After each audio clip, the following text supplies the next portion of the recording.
How to remove something from a video on Capcut.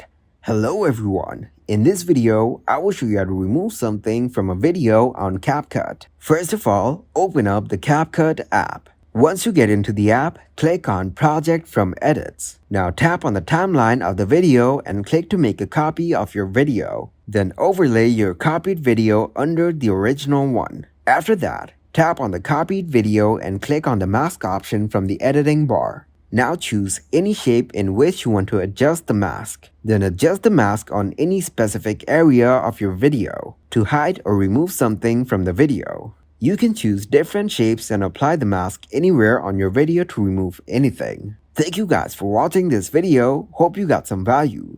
Make sure to like the video and subscribe to the channel to get notified for new videos. See you in the next one.